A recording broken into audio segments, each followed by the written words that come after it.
अरे तो थोड़ा सा गांव में मार धाड़ हुआ है कि नहीं?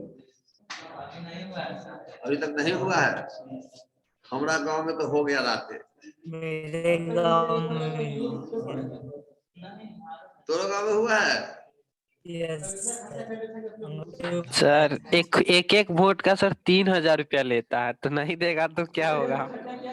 एक वोट का 3,000? 3,000? Yes sir. अरे सबसे सर ले लेता है। हमारा घर में है 6 गो वोट आया रहता था, 18,000 देता। यस सर, और सबसे ले लेता है और देगा तो एक ही को ना। एकदम। देख अब क्या है दिक्कत उसके साथ, उस परिवार के साथ। उस परिवार का एक लड़का हमारे साथ पढ़ता था, अच्छा लड़का था। उसको कहते यही रहता है, हर चुनाव में जब हमारे नजदीक आता है तो कहते हैं तू लोग चुनाव के बाद मार करने के लिए काहे दौड़ता है तुझे? वो जिस दिन छोड़ देगा तो उसी दिन जीत जाएगा, इसीलिए तुमको हम नहीं देते वोट। इस बार भी हम कहे थे। हम लोग के यहाँ सर एक मुखिया 80 लाख खर्चा हार गया, उसको पानी चल। उसके बाद कौन हो? तो तुम्हारे यहाँ तो राम सूरत का भाई हार गया था भारत। चलो देखो, कल गेलू साक्स लॉ बताए थे, प्रेशर टेम्परेचर लॉ कल बताए थे।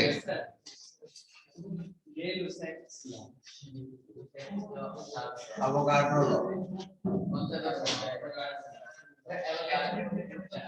अवोगाड्रो लॉ, अवोगाड्रो लॉ है कि under similar condition of temperature and pressure, at constant temperature and constant pressure, constant temperature and constant pressure, equal volume of all gases have equal number of molecules. ठीक है? हाँ हाँ मोल concept बताया। At constant temperature and pressure, same volume of different ideal gas have same number of molecules। यही आपका है कि temperature same हो, प्रेशर सेम हो, 2 गैस है, 3 गैस है, 4 गैस है, सबका टेम्परेचर बराबर हो, सबों का प्रेशर भी बराबर हो, और अगर सबों का वॉल्यूम बराबर होगा तो सभी के मॉलिक्यूल का संख्या बराबर होगा।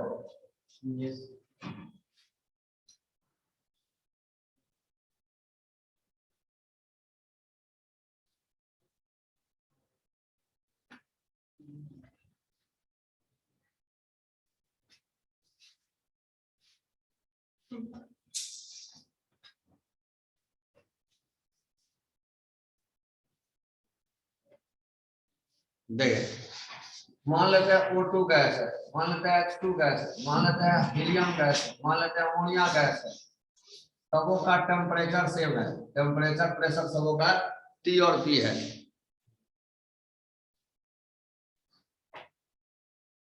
ठीक है, टेम्परेचर प्रेशर सबों का T और P है। इसका वॉल्यूम है V, वॉल्यूम है इसका V, वॉल्यूम है इसका V, वॉल्यूम है इसका V। तो मॉलिक्यूल का संख्या N, ये हो गया number of molecules, number of molecules, सबों का N हो जाएगा। बोलिए हैं? तो नंबर ऑफ मोल्स सबों का भी वो भी बराबर होगा नंबर ऑफ मोल्स। ये क्या होगा? Number of moles. जब मॉलिक्यूल का संख्या बराबर होगा तो मोल भी बराबर होगा ना। Yes sir. इसका मतलब क्या होगा? इसका मतलब हुआ कि अगर सभी गैस का टेम्परेचर सेम हो, सभी गैस का प्रेशर सेम हो, सभी गैस का वॉल्यूम सेम हो, तो मॉलिक्यूल की संख्या बराबर माने मोल बराबर, तो इसका मतलब volume directly proportional to number of moles. Volume directly proportional, किसका कट रहा है इतना? Volume directly proportional to number of moles. अगर 2 वॉल्यूम करेंगे तो 2m मोल होगा। एक वॉल्यूम में अगर n मोल है v वॉल्यूम में, तब 2v वॉल्यूम में कितना होगा 2n मोल, 3v वॉल्यूम में कितना होगा 3n मोल। इसका मतलब हम कह सकते हैं ना कि v directly proportional to n। Avogadro law यही हुआ क्या कि at constant temperature and pressure volume directly proportional to number of moles. नहीं समझे? तो यहाँ पे ऑक्सीजन में तो 2 है, फिर हाइड्रोजन में 2, हीलियम में तो 1 ही है। वॉल्यूम सेम है, मॉलिक्यूल सेम है ना, ये यहाँ एटम होगा, समझिए ना, पार्टिकल की संख्या सेम है ना। अगर इसका भी वॉल्यूम है तो उसमें n मोल है, इसका भी v में n, इसका भी v में n, इसका भी v में n, वॉल्यूम दोगुना कर दिए 2v में 2n होगा, तिगुना कर दिए 3v में 3n होगा। इसका मतलब volume directly proportional to number of moles at constant temperature and pressure. अरे समझिए बात, एवोगाड्रो लॉ यही हमारा होता है। सर इससे तो किसी भी गैस में रिलेशन निकालना। हाँ, अब देखिए अगर हम n कांस्टेंट ले लें, टेम्परेचर कांस्टेंट ले लें, मतलब मोल कांस्टेंट टेम्परेचर कांस्टेंट, तो pressure inversely proportional to volume, Boyle's law होता है। इसके लिए हम निकालते हैं फॉर्मूला क्या, P1 V1 बराबर P2। अगर n कांस्टेंट ले लें, प्रेशर कांस्टेंट ले लें, कांस्टेंट प्रेशर कांस्टेंट मास, तो volume directly proportional to temperature. और इसके लिए फॉर्मूला क्या होता है, V1 by T1 बराबर V2 by T2, Charles law. अगर n कांस्टेंट ले ले और वॉल्यूम कांस्टेंट ले ले, तो होता है तुम्हारा pressure directly proportional to temperature, ये लो socks law. P1 by T1 बराबर P2 by T2 होता है। अगर n कांस्टेंट ले ले, n कहते हैं, टेम्परेचर कांस्टेंट ले ले और प्रेशर कांस्टेंट ले ले, तो वॉल्यूम डायरेक्टली प्रोपोर्शनल होगा नंबर ऑफ मोल्स। इसके लिए होगा V1 by N1 बराबर V2 by N2। लेकिन ये डिफरेंट गैस का होगा, या उस गैस का भी होगा, वॉल्यूम बढ़ाएंगे तो मोल बढ़ेगा, समझिए बात। हाँ हाँ, अब आइए, अगर हम इस सब को कंबाइन के चारों लॉ बाय कंबाइनिंग, तब P भी डायरेक्टली प्रोपोर्शनल होगा N गुना T, बोलो होगा। P गुना V डायरेक्टली प्रोपोर्शनल होगा N गुना T। देखो P V N T है, P भी डायरेक्टली प्रोपोर्शनल टू N गुना T होगा। तब P भी प्रोपोर्शनलिटी को हटाएंगे तो एक कांस्टेंट है N R T। R क्या है, constant, R universal gas constant for 1 mole gas. R एक गैस कांस्टेंट है, ठीक है, R क्या है, एक गैस कांस्टेंट। P भी बराबर NR, डायरेक्ट निकाल दिए। देखिए आज सब पहले अभी इक्वेशन को हमको समझ लेंगे, ठीक है।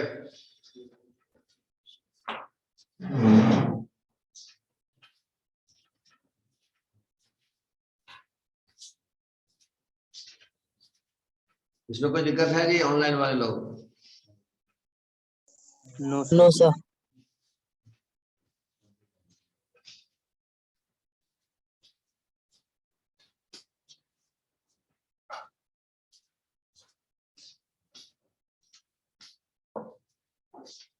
हम देखते हैं उस आदमी को हर साल जैसे ही चुनाव हारता है, इस बार 2 दिन से कुछ नहीं कर रहा था, तब क्या अभी तो कुछ किया नहीं है। हम एक बार कभी दिल्ली गाँव में फोन करते हैं, जब अभी तक उसका कुछ हुआ कि नहीं, इसको हम देखते हैं।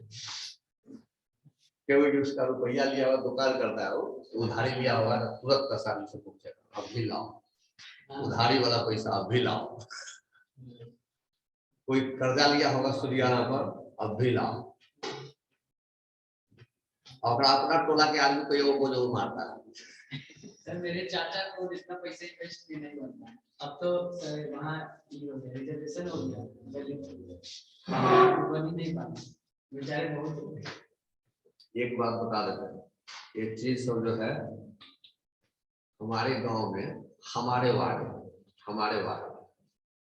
वार्ड सदस्य के लिए ईश्वरीय कृपा क्या चीज होता है सब बता रहे। हमारे वार्ड में वार्ड सदस्य में 12-13 गो आदमी खड़ा था, नाम नहीं जानता उतने का। इसमें एक आदमी राजनीतिक रूप से ज्यादा जागरूक, उसको लग रहा था हमको वोट बहुत मिलेगा, था भी उसका। लेकिन एक आदमी जो था वो आध्यात्मिक, पूर्ण रूप से आध्यात्मिक। मुखिया का चुनाव जो होता है वो तो दबंगई वाला था। तो इससे पहले जो वार्ड सदस्य था, वो पहले बिहार बाढ़ में 6,000 रुपया नहीं मिलता है। वो उसको 6,000 रुपया 2 बार से आया था, 2 बार में से 1 बार उसको नहीं दिया। बाबा धाम सब साथे जाता, बाबा धाम के मंदिर परिसर होता, उसका नाम निकले तो हमको नहीं दिया है। आध्यात्मिक आदमी यहाँ गरीबी तो सबको है ही थोड़ा, लेकिन हम अगला बेर जरूर नॉमिनेशन करेंगे और हम बनेंगे। अब तुमको हमारे नजदीक आना पड़ेगा, ये हम भोला बाबा को कहते जा ठीक है। सच्चे के बनेगा। हाँ बता है। उस आदमी के पास परिवार जब तक 5 से वोट नहीं था, कोई गांव में दबंग उबंग नहीं था, कुछ नहीं, भले आदमी लोग एकदम है निहायत ही भले आदमी।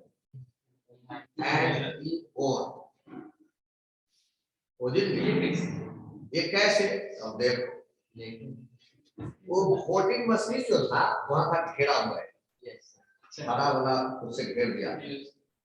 जो जीतने वाला राजनीतिक रूप से जागरूक था, राजनीतिक रूप से जागरूक आदमी किसको कहते थे, दलालिया लाली जला, उसका था टेबल फैन था उसका था तितली छा, और दोनों का था अगले बगल में। टेबल फैन किसी को सूझवे नहीं करता, सब उस पर दे दिया और वो जीत गया। अभी भी आध्यात्मिक है, आप दबंग ना दबंग नहीं होने वाला, नहीं वो तो भगवान है जिसका जो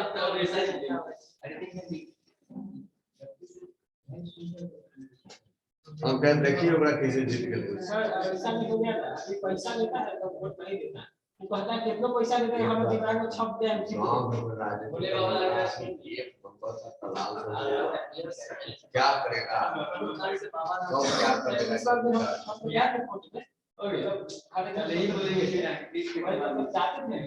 मतलब पैसा दिया कहता है कितना पैसा देते हैं, दिमाग में छप दे। पैसा तो पैसा नहीं लो तो कोई नहीं पैसा अगर आपको जेबी में रख देता तो क्या हम देखता ही है, ये कहता जेबी में रख देता है। ओ कोई पैसा नहीं होता क्या, हाँ सीधे कहता है मतलब डॉलर में बचता है, अब तो पैसा ना दे जेबी में क्या करेगा, सब दे देगा। यार पैसा खाली हम वोट उसी को देंगे, हमको पता है, हम जाते थे पर दीजिएगा तो हमारा याद है कि दोनों को पैसा दे देगा। विश्वास ना कर दे वो तोरा करतो किधर चले दे दिया, जीत गया। हाँ तो भगवान की कृपा है। गांव घर के आदमी पर अभी विश्वास करना मुश्किल है। चला सीधे बता दिए कोई पैसा देगा हम न देगा, चलेगा चलेगा वो पूरा तो बताएगा पश्चिम। यस सारा रिसर्च फेल हो जाएगा गांव पर, गांव के लोगों पर तो रिसर्च चाहिए। ये जो है क्या है मानव संस्था जो है विश्व का, उसको भारत के गांव में समय बिताना होगा।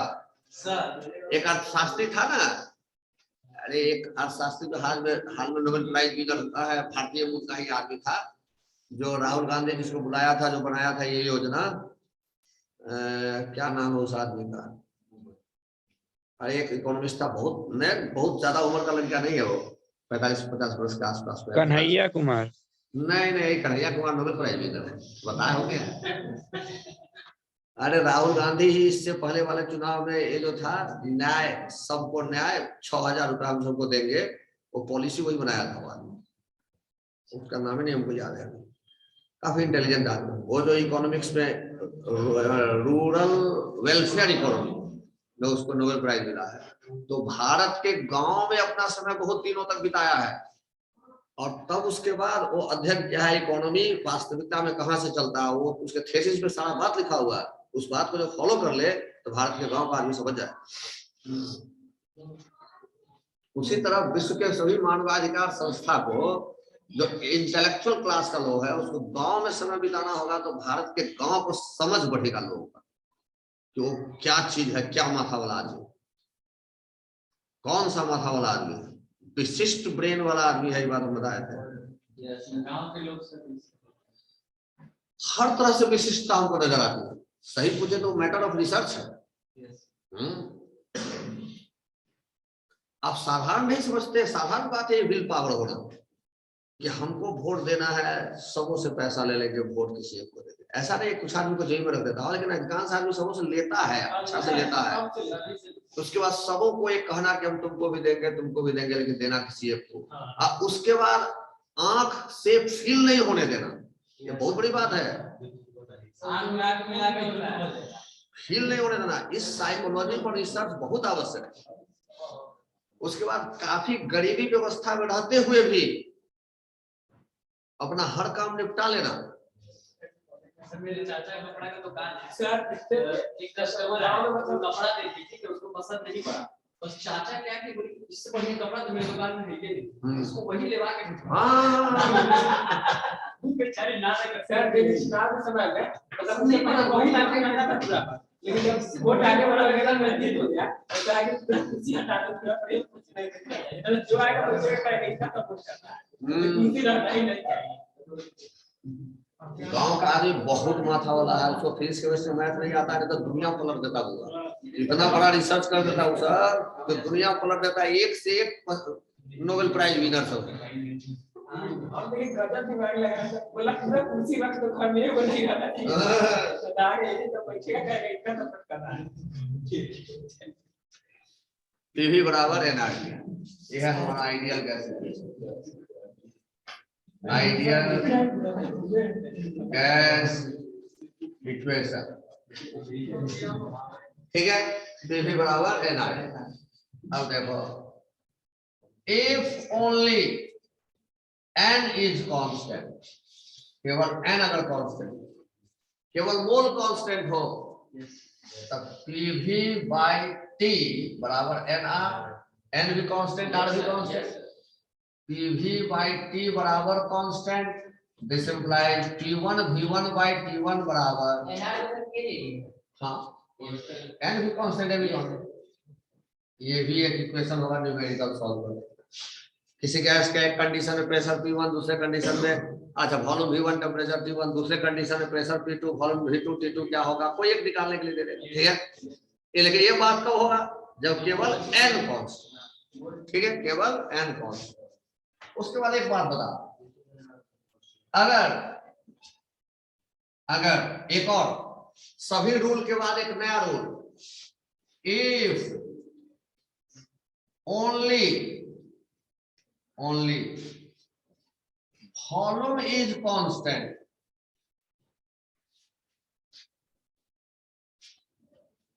P बराबर nRT, volume constant, P by NT बराबर R by V, होगा कि नहीं होगा? R भी कांस्टेंट, वॉल्यूम भी कांस्टेंट, ये पूरा कांस्टेंट होगा कि नहीं होगा?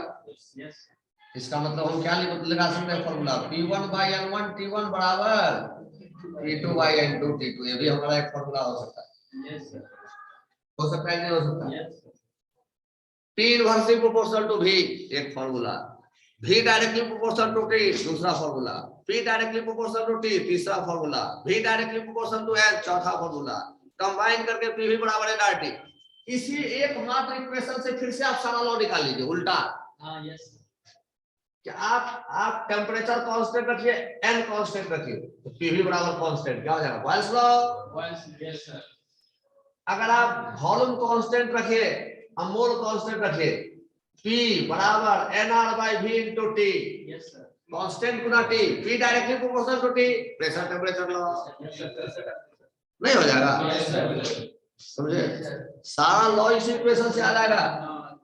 एक लॉ नहीं दिया था, volume constant, only V constant और ओनली n कांस्टेंट, इसी से हम नया इक्वेशन निकाल लिए।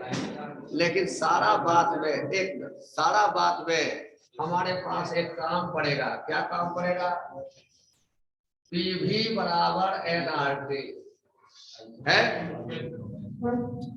यहाँ n क्या है, नंबर ऑफ मोल्स, P क्या है, प्रेशर, V क्या है, वॉल्यूम, T क्या है, temperature.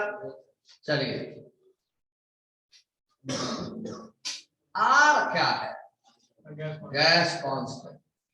What is the meaning of this R? R gas constant है, ये तो हम बोल लिया, लेकिन R बराबर P बाई NT। प्रेशर किसको कहते हैं, फोर्स बाई एरिया। वॉल्यूम किसको कहते हैं, लेंथ इनटू एरिया। N गुना T खत्म हो गया, force Guna length by NT। Force Guna displacement क्या होता है, work, work by NT। What is the R? R is the work done per unit mole per degree temperature, right or false? Temperature 1 degree kelvin, ये T kelvin को होगा। यहाँ जो capital T है, T क्या है, केल्विन है, क्योंकि ये कैपिटल T कहाँ से आया है, चार्ल्स लॉ से आया है, प्रेशर टेम्परेचर लॉ से आया है। और वो क्या बताता है कि at constant pressure and mass volume directly proportional to temperature in Kelvin. ठीक है, तो what is the R? R is gas constant. ठीक है, गैस कांस्टेंट है, मान लिया। लेकिन कोई भी आइडियल गैस का 1 मोल 1 केल्विन टेम्परेचर राइज के लिए या 1 केल्विन टेम्परेचर डाउन के लिए जो वर्क होगा, that work is called R। बात समझ पाए? Yes sir. बात समझ पाए? तो इसलिए इसका SI यूनिट क्या होगा, SI यूनिट होगा जूल बटा mole into kelvin. CGS unit क्या होगा, अर्ग बटा मोल इनटू केल्विन। लेकिन हम लोग प्रेशर यूनिट यूज करते हैं एटमॉस्फेयर जनरली। अब वॉल्यूम का यूनिट जनरली यूज करते हैं क्या, litre. Special unit litre into atmosphere अब बटा mole into kelvin. Litre into atmosphere बटा मोल इनटू केल्विन। उसके बाद एक और स्पेशल यूनिट, वर्क का वही यूनिट होता है जो एनर्जी का होता है। Work is a form of energy, energy he work में कन्वर्ट होता है और वर्क ही एनर्जी में कन्वर्ट होता है। ठीक है, तो इसलिए कैलोरी भी एक यूनिट है, एनर्जी का एक यूनिट कैलोरी भी है, कैलोरी बटा मोल इनटू केल्विन। ठीक है, अगर ऐसा यूनिट कब यूज होगा, जब प्रेशर एसआई ले, जब प्रेशर एसआई ले। इसके लिए हमको क्या करना होगा, प्रेशर लेना होगा एसआई यूनिट के रूप में, वॉल्यूम लेना होगा मीटर क्यूब के रूप में, टेम्परेचर लेना होगा केल्विन के रूप में। अगर सवाल में हम ये ले रहे हैं तो R का वैल्यू क्या लेंगे, R का वैल्यू होगा 8.31 जूल बटा मोल इनटू केल्विन। अगर PV बराबर nRT अप्लाई करने वक्त, PV बराबर nRT अप्लाई करने वक्त प्रेशर हम न्यूटन बटा मीटर स्क्वायर में ले, वॉल्यूम हम मीटर क्यूब में ले, टेम्परेचर हम केल्विन में ले, तो R का वैल्यू होगा 8.314 जूल बटा मोल इनटू केल्विन। लेकिन अगर CGS में है, CGS में कब होगा, जब प्रेशर CGS में हो, जब वॉल्यूम CGS में हो। प्रेशर CGS में क्या होता है, डाइन बटा सेंटीमीटर स्क्वायर, वॉल्यूम CGS में क्या होता है, सेंटीमीटर क्यूब। टेम्परेचर केल्विन में हो तो R का वैल्यू हमारा होगा 8.314 इंटू 10⁻⁷ अर्ग बटा मोल इनटू केल्विन। अरे यही जूल को अर्ग में बदल लेंगे ना, बोले बोले। लेकिन सबसे ज्यादा यूज हमको यहाँ है, ये R का वैल्यू हमको होगा कितना, ये R का वैल्यू होगा 0.0821 लीटर इनटू एटमॉस्फेयर बटा मोल इनटू केल्विन। इसको यूज करने के लिए प्रेशर हमको लेना होगा किसके रूप में, एटमॉस्फेयर के रूप में। वॉल्यूम लेना होगा किसके रूप में, टेम्परेचर के रूप में, लीटर के रूप में। टेम्परेचर लेना होगा किसके रूप में, केल्विन के रूप में। अगर सवाल बनाने वक्त प्रेशर हम एटमॉस्फेयर में बदल के रख दिए, वॉल्यूम हम लीटर में बदल के रख दिए, टेम्परेचर केल्विन में बदल के रख दिए, तो R का वैल्यू हमको ये लेना होगा और सबसे ज्यादा इसी का यूज होगा। ठीक है, वैसे आप कोई भी सवाल बना सकते हैं किसी भी रूप में। और कैलोरी, 1 कैलोरी इसके रूप में R का वैल्यू होता है 1.98, जो लगभग 2 कैलोरी पर मोल इनटू केल्विन दिया जाता है। 1 कैलोरी बराबर क्या होता है, 4.18 जूल। 1 कैलोरी बराबर कहा था 4.18 जूल। तो जूल तो हमको मालूम है, इसको 4.18 से भाग दो, तो 4.18 से भाग देगा तो 18×36 लगभग 1.98। अरे समझिए बात, कैलोरी के रूप में आर का वैल्यू 1 जी को याद रहना चाहिए, एक याद रहना चाहिए किसी भी हालत में, ये याद रहना चाहिए। ये तो आप निकाल कर रख सकते हैं, ठीक है। लेकिन अगर जेई करना है या तो नीट करना है तो हर चीज जी पर रहना चाहिए, ठीक है। अरे समझ रहे बात। तो सवाल में जब कहीं भी हमको गैस का प्रेशर दिया हो, वॉल्यूम दिया हो, टेम्परेचर दिया हो, मोल निकालना है। अगर सवाल में प्रेशर दिया हो, टेम्परेचर दिया हो, वॉल्यूम दिया हो, मोल निकालना है, पीवी बराबर NRT यूज करेंगे। पीवी बराबर NRT यूज करेंगे तो हमको प्रेशर को बदलना होगा एटमॉस्फेयर में, वॉल्यूम को लीटर में, टेम्परेचर को केल्विन में, तो आर का वैल्यू ले लेंगे डायरेक्ट। ज्यादातर सवाल हमको इसी से बनेगा। वैसे आपका जिस यूनिट में बनाने का मन हो उस यूनिट में बनाइए, ठीक है। इधर से उधर छलांग मारते हैं। हाँ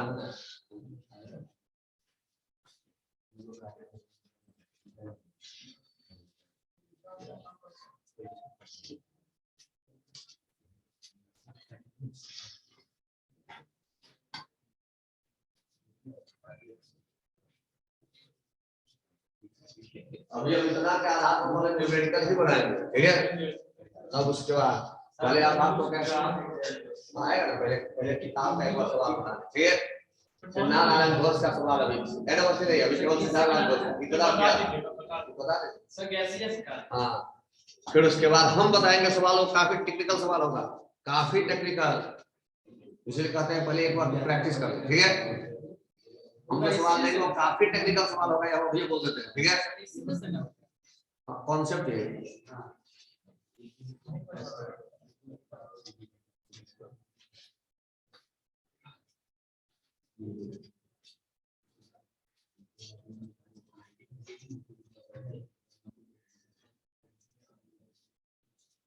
फिर उसके बाद पार्शियल प्रेशर, फिर उस पर सवाल, फिर होगा डिफ्यूजन, फिर उस पर सवाल। सर वो वाला जो इसे पिछले वाला चैप्टर था एल चैप्टर वाला, उससे ज्यादा हार्ड है। हार्ड कुछ नहीं है सर, हार्ड सर पढ़ने में अच्छा लगता है।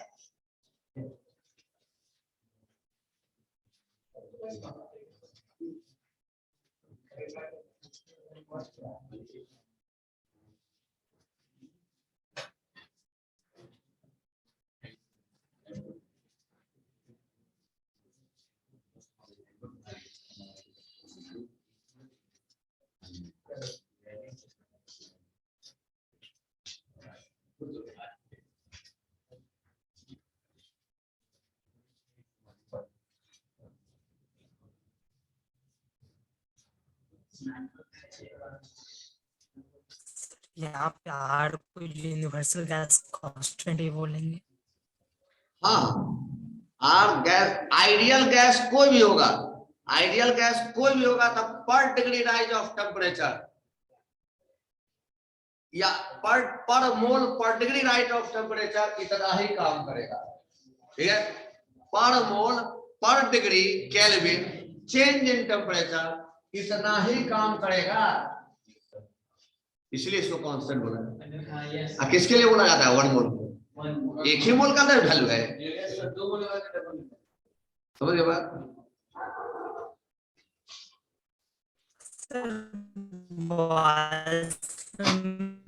जो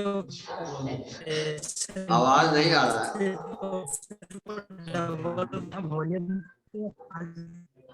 एक आवाज नहीं आया, हो गया इतना बात हो गया। सर ये लोग पूछ रहे हैं इसमें एक्सेप्शन है, इसमें ऑर्गेनिक हो गया। अच्छा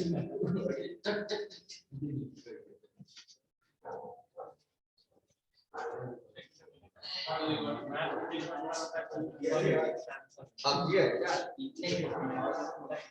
दिक्कत है इसमें, समझ गए ना? सर रिकॉर्डिंग कितने दिन रिकॉर्डिंग लेके जाते थे? 4-10 दिन बाद कर ली। सर 2 या 3 घंटे बाद रिकॉर्डिंग तो बढ़ गया रहा, ठीक है। अब दूसरा देखो, लेकिन दूसरा देखो, दूसरा जैसे अरे ये सब चैप्टर में रिकॉर्डिंग की जरूरत नहीं, जितना हम बता रहे थे काफी समझ में आया। एक दो दिन का क्लास हो गया तो दूसरे दिन थोड़े तरीके हो सकता है वो भर गया होगा डेली का भी।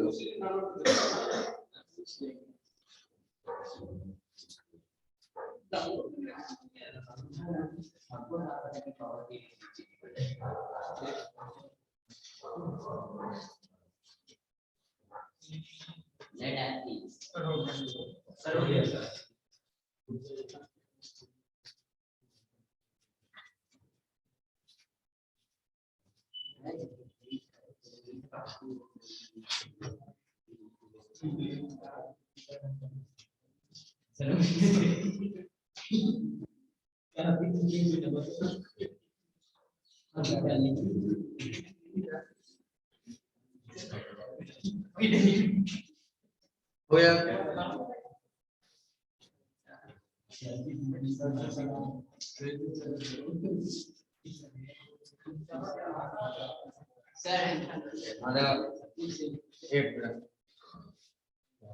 एक पीवी बराबर एनआरटी है हमारा।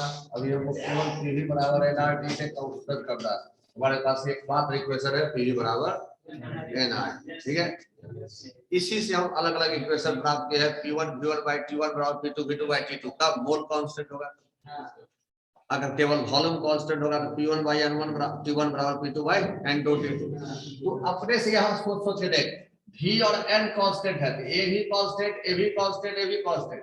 P1 by T1 तो क्या हो जाएगा? P by T बराबर NR by V constant. P1 by T1 बराबर P2 by T2। यही तो कहलाता है Gay Lussac law. Boyle's law, Charles law, Avogadro law सब निकाल सकते हैं। एवोगाड्रो लॉ क्या है? कांस्टेंट टेंपरेचर, सब टेंपरेचर कांस्टेंट, प्रेशर कांस्टेंट, ये सब को इधर ले जाओ। V बराबर N, अब RT by P constant, V directly proportional to N। V1 by N1 बराबर V2 by N2। हाँ सब दिया है, इतना बात समझ गए। पीवी बराबर एनआरटी का जब यूज करना होगा तो हमेशा प्रेशर को एटमॉस्फेयर में लेके, वॉल्यूम को लीटर में, टेम्परेचर को केल्विन में, आर का वैल्यू 0.0821 लेके सवाल बना लेंगे। वैसे आप फ्री है, कोई भी यूनिट में बना सकते हैं। फर्क इतना है कि प्रेशर को आपको उसी यूनिट में डालना होगा, वॉल्यूम को उसी यूनिट में डालना होगा, टेम्परेचर तो हमेशा केल्विन में रहेगा। पीवी बराबर एनआरटी, एन को हम लिख सकते हैं मास इन ग्राम बटा मोलर मास या मोलेकुलर मास। ये स्मॉल m, ये कैपिटल M इंटू RT। अगर आपको गैस का मास निकालना है वो भी निकल जाएगा, ठीक है, जो निकालना होगा नहीं निकल जाएगा। लेकिन यहाँ मोलेकुलर मास को इधर ले जाइए, मास बटा वॉल्यूम इंटू RT। मास बटा volume density of gas DRT या rho RT, rho of gas into RT मतलब होगा PM बराबर रो RT। बहुत इंपॉर्टेंट है, या PM बराबर DRT, डेंसिटी ऑफ गैस, ठीक है। यहाँ भी आप प्रेशर को एटमॉस्फेयर में बदलिए, टेम्परेचर को केल्विन में बदलिए, लेकिन डेंसिटी को किस में बदलना होगा? ग्राम बटा लीटर में। अगर प्रेशर एटमॉस्फेयर में बदल रहा है, टेम्परेचर केल्विन में बदल रहा है, तो डेंसिटी ग्राम बटा लीटर में बदलिएगा, तभी आप R का ये वैल्यू यूज कर सकते हैं, ठीक है। R का आप कौन सा वैल्यू यूज करना चाहते हैं? अगर R का ये वैल्यू यूज करना चाहते हैं तो प्रेशर को एटमॉस्फेयर बदलना होगा। अगर सवाल में कहीं प्रेशर, टेम्परेचर और डेंसिटी दिया हो, गैस पहचानना है, तो पहचानने के लिए हमको density, molecular weight of gas पता करना होगा। तो वो molecular weight of gas direct हम इस फॉर्मूला से निकाल सकते हैं, बशर्ते कि प्रेशर को आप जिस यूनिट में लीजिए, डेंसिटी को आपको उसी यूनिट में लेना। प्रेशर अगर ऐसा यूनिट में लिए तो डेंसिटी लेना होगा kg बटा मीटर क्यूब, ठीक है, समझ गए बात। टेम्परेचर तो हमेशा केल्विन में लेंगे, लेकिन जनरली हम लोग एक करके बना देते हैं, ठीक है।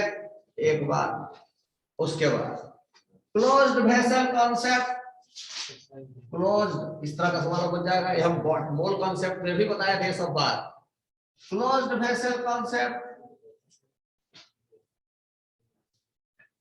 पहले हम आपको सिन्हा-लायन घोष के पहला चैप्टर है, सिन्हा-लायन घोष में 4 पार्ट बटा हुआ है। पहला पार्ट में है आइडियल गैस लॉ, उसका 25 सवाल के आसपास, 25 या 30-31 तक है, वो अब आप बना सकते हैं। ठीक है, समझ गए बात। और उसके बाद हम अपना सवाल देंगे, काफी बेहतरीन सवाल। सवाल इसमें 3-4 टाइप का होता है। एक वर्ड प्रॉब्लम, सिद्धालाल घोष में केवल वर्ड प्रॉब्लम दिया हुआ है। उसके बाद ग्राफ का प्रॉब्लम, ग्राफ का प्रॉब्लम उस समय नहीं दिया हुआ। ग्राफ का प्रॉब्लम दिया हुआ एडावस्थी में, लेकिन अभी एडावस्थी सबको इकट्ठे बनाना है। ठीक है, अभी पहले हम ये बता लेते हैं, हम अपने ग्राफ का प्रॉब्लम देंगे, वो एडावस्थी से भी ज्यादा बढ़िया क्वेश्चन होगा। ठीक है, और उसके बाद जो है सो अलग अलग टाइप का सवाल होगा। ठीक है, क्लोज्ड वेसल कॉन्सेप्ट जैसे सवाल आपको कह दिया, एक देखो सवाल आपको कह दिया कि किसी घर में गैस सिलेंडर रखा हुआ है, गैस सिलेंडर रखा हुआ है किसी घर में, और वो प्रेशर गॉग जो है, प्रेशर मेजरमेंट करने वाला वहां लगा दिए। वो बता रहा है कि इस सिलेंडर में जो गैस है उसका प्रेशर है अभी 12 एटमॉस्फेयर, 12 एटमॉस्फेयर अभी इसका प्रेशर है। ठीक है, और कहता है this cylinder can tolerate 20 atmosphere pressure. ये सिलेंडर ज्यादा से ज्यादा विथस्टैंड कर सकता है, टॉलरेट कर सकता है 20 एटमॉस्फेयर प्रेशर। आप एक बार बता, गैस सिलेंडर क्या है? रिजिड वेसल है, रिजिड वेसल है। रिजिड वेसल में वॉल्यूम कांस्टेंट होता है। रिजिड वेसल में क्या कांस्टेंट होता है? वॉल्यूम, वॉल्यूम कांस्टेंट होता है। तो इसलिए कहता है कि किसी घर में गैस सिलेंडर रखा हुआ है, घर का टेम्परेचर है 27 डिग्री सेंटीग्रेड, और 27 डिग्री सेंटीग्रेड अभी उस घर का टेम्परेचर है, 27 डिग्री सेंटीग्रेड घर का टेम्परेचर है। उस गैस सिलेंडर में जो गैस है उसका प्रेशर है 12 एटमॉस्फेयर। ठीक है, एक मिनट सवाल सुनिए तो। सवाल ये बोल रहा है कि वो खाली सुनिए। उसके बाद due to sudden fire in the building, आग लग गया घर पे, उसके कारण टेम्परेचर बढ़ना शुरू हुआ। कितने टेम्परेचर पर जाके सिलेंडर फट जाएगा? कहता है सिलेंडर आपका ज्यादा से ज्यादा 20 एटमॉस्फेयर प्रेशर को टॉलरेट कर सकता है, माने 20 से थोड़ा सा भी बढ़ेगा तो फट जाएगा। तो हमको ये T2 निकालना है, कितने टेम्परेचर पर सिलेंडर फट जाएगा। तो हम क्या देख रहे हैं सवाल में कि कितने टेम्परेचर पर सिलेंडर फट जाएगा पता करना है। 1 मिनट। तो सिलेंडर तो क्लोज्ड वेसल है, बंद बर्तन है, तो बंद बर्तन है और रिजिड वेसल है। टेम्परेचर बढ़ेगा तो वो गैस तो फैलना चाहेगा, फैलना चाहेगा, लेकिन बर्तन को फैलने नहीं दे रहा है, तो इसलिए प्रेशर बढ़ रहा है। बढ़ते बढ़ते बढ़ते बढ़ते एक समय आएगा जब 20 क्रॉस कर जाएगा, सिलेंडर फट जाएगा। इस पूरे परिस्थिति में क्या दिख रहा है हमको? इस पूरे परिस्थिति में गैस का मोल कांस्टेंट दिख रहा है, और उसके बाद गैस का वॉल्यूम कांस्टेंट दिख रहा है। जैसे ही मोल और वॉल्यूम कांस्टेंट है, इसका मतलब P/T बराबर कांस्टेंट। ये लो साथ लो। जैसे ही क्लोज्ड वेसल के लिए, for closed vessel mole constant, ठीक है, वॉल्यूम कांस्टेंट। अरे समझ गए? P1/T1 बराबर P2/T2। ठीक है, जो आ जाए, अरे बात समझे, जो आ गए ऐसे करेगा। ये 300 हो गया, 12/300 बराबर 20/T2, 12/300 उधर चला जाएगा, 300 गुना 20/12 हो जाएगा, हैं 500 आ जाएगा, हो जाएगा। क्लोज वेसल का सवाल समझ गए अब आप। उसके बाद आइए ओपन वेसल कॉन्सेप्ट।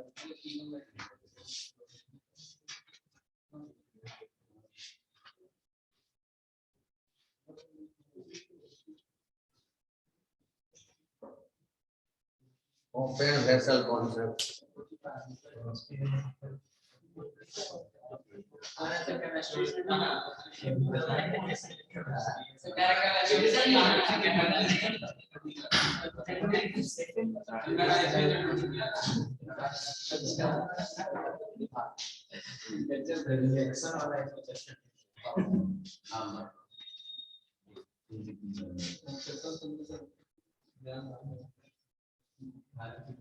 अभी जो चैप्टर फिजिकल पढ़ाई होगा उसमें फिजिक्स वाला चैप्टर है सर, फिजिक्स ज्यादा, केमिस्ट्री कम।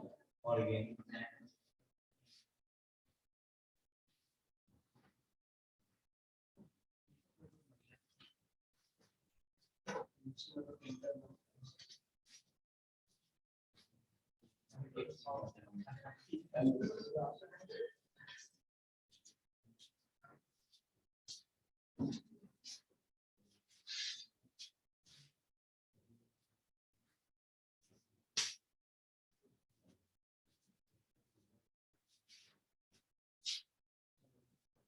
गया, हो गया। अब देख, ओपन वेसल कॉन्सेप्ट से पहले एक दूसरा चीज बता दें, वो सवाल पहले होगा। ये बात है, पहले क्लोज वेसल कॉन्सेप्ट समझ गए। अब देखिए, अगर कहीं सवाल में दे रहे, अगर कहीं सवाल में दे दे, चलो मान लेते हैं चार्ल्स लॉ का सवाल, या मान लेते हैं बॉयल्स लॉ। बॉयल्स लॉ क्या है? P1 V1 बराबर, सवाल में वॉल्यूम V1 V2 दिया नहीं हुआ और डेंसिटी दिया हो, तो बॉयल्स लॉ क्या है? टेम्परेचर कांस्टेंट, मास कांस्टेंट, बदल क्या रहा है? वॉल्यूम। वॉल्यूम बदल रहा है तो डेंसिटी बदल रहा है कि नहीं बदल रहा है? तो आप लिख सकते हैं कि नहीं, P1 गुना M/D1, लिखने में क्या बुराई है? A बराबर P2 गुना M/D2, लिख सकते हैं, क्या बुराई है? MM कट गया, P1/D1 बराबर P2/D2, इससे भी सवाल बना सकते हैं। बशर्ते कि देख लीजिए टेम्परेचर कांस्टेंट है, मास कांस्टेंट है, हमें बॉयल्स लॉ का फॉर्मूला लगाना होगा। इसका मतलब आप ये सोच रहे हैं कि P/D बराबर कांस्टेंट, कोई गलत सोच रहे हैं क्या? इसका मतलब आप ये सोच रहे हैं कि P बराबर K गुना D, गलत सोच रहे हैं क्या?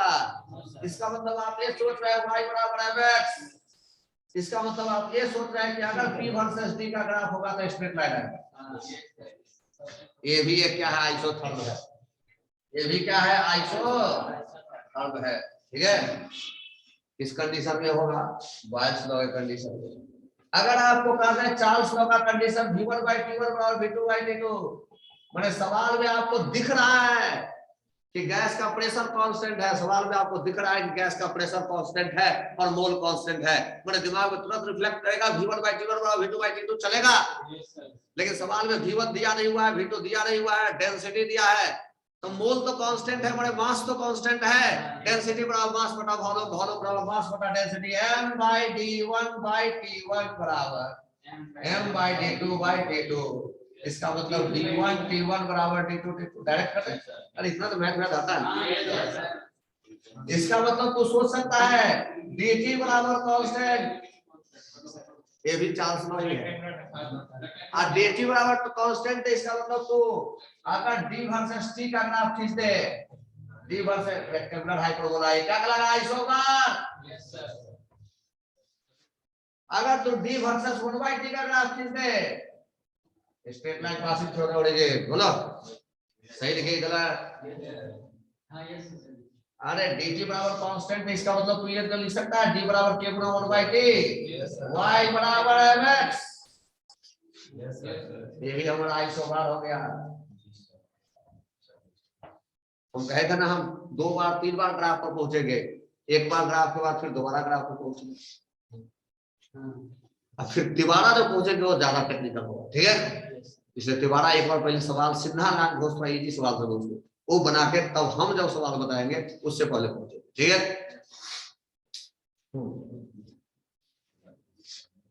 ओपन वेसल कॉन्सेप्ट बच गया। सुनो, सिद्धार्थ घोष का किताब होगा आपके पास, आइडियल गैस लॉ करके होगा, पहला चैप्टर, 4 पेज होगा। पहले आइडियल गैस लॉ, तब पार्शियल प्रेशर, तब डिफ्यूजन, तब काइनेटिक थ्योरी, ठीक है। आइडियल गैस लॉ में पहला से लेकर के 16 तक का सवाल बना देंगे, 16-17, ठीक है, वो सब बन जाएगा। ओपन वेसल कॉन्सेप्ट बना देंगे तो 16 के आगे बच जाएगा, ठीक है। हाँ, हमको ये डेंसिटी वाला सवाल उसमें क्या होगा 16 से पहले, ठीक है, तो इसलिए हम डेंसिटी पहले समझा दिए। हम सोचे तो ओपन बता देंगे, ओपन का बताएंगे, बहुत इंपॉर्टेंट कांसेप्ट है, बहुत इंपॉर्टेंट कांसेप्ट है ओपन, ठीक है। उसके बाद आप जब इसका सवाल पहला का बना लीजिएगा तो उसके बाद फिर रुकेंगे, फिर हम बताएंगे ग्राफ, फिर हम बताएंगे अपना सवाल, वो सवाल बहुत बेहतरीन होगा, ठीक है, काफी बेहतरीन।